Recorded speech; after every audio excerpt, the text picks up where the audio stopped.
روسیه روز 19 آگوست سال 2024 در ادامه جنگ تحریم‌ها با کشورهای غرب به ضد 32 نفر از نمایندگان مرکزهای تحلیلی و مشورتی و دیگر نهادهای مربوط به بریتانیای کبیر از جمله به ضد 5 تن از رهبران بنیاد آقاخان با شمول رهبر این بنیاد پیشوای اسماعیلیان جهان شاهزاده کریم آقاخان چهارم که در تاجیکستان نیز بیش از 200,000 پیرو دارد تحریمات جاری کرده است. این 32 نفر از جمله از امکان دریافت روادید سفر یا ویزا به روسیه محروم کرده می شوند. وزارت کارهای خارجه روسیه افراد تحت تحریمات قرار داده شده را نفران نامید که نسبت به روسیه خط دشمنی را پیش میبرند. این وزارت تهدید کرده است که در صورت ادامه سیاست دشمنانه لندن نسبت به مسکو این روی خط سیاه دشمنان روسیه باز هم کلانتر خواهد شد. اما شرح داده نشده است که بنیاد آقاخان که یک سازمان صرف کمک‌های بشری است به کدام دلیل مورد چنین قهر مسکو قرار گرفته است. در برابر آقاخان چهارم از بنیاد آقاخان همچنین با 4 نفر دیگر از رهبران این سازمان کریستوفر اندریو ویلتنستیر،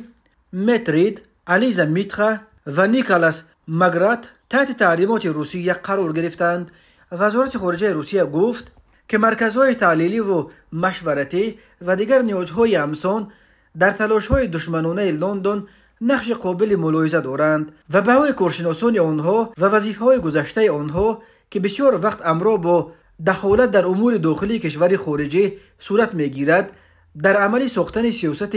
غرب به ضد روسیه به طور فراوان استفاده برده می‌شوند. همین طور مسکو این مرکز تحلیلی و مشورتی را عیبدار کرده است که توسط رسانه‌های به آنها دسترس و شبکه‌های اینترنتی معلومات بر دروغ را نشر کرده آبروی دولت روسیه را می‌ریزانند و با این راه ناکامانه کوشش می‌کنند که وضع سیاسی را در داخل کشور ما به هم بزنند. وزارت خارجه روسیه افزود که این سازمان‌ها به خاطر اجرای فرمایش کوراتورهایشان از لندن که مقصد در عرصه بین المللی از لحاظ اقتصادی و سیاسی در انزوا قرار دادن مسکو را در دست دارند در کشورهای به روسیه دوست فعالیت‌های خرابکارانه را برا انداخته ثبات و نیک و احوالی خلق‌های ساکن این کشورها را به هم میزنند. شاهزاده کریم آقاخان چهارم رهبر اسماعیلیان جهان از جمله پیشوای اسماعیلیان تاجیکستان 88 سال دارد. سال 2017 سازمان ملل متحد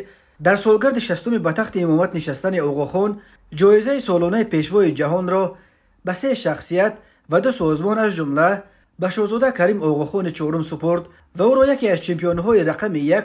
در راه اصلاح جهان امروزه عنوان کرده بود. اکثر ساکنان ولایت مختار کوهستان بدخشان تاجیکستان نیز پیرو مذهب اسماعیلی بوده آقاخان را رهبر روحانی خود می‌دانند و وزیر امام نامش می‌برند.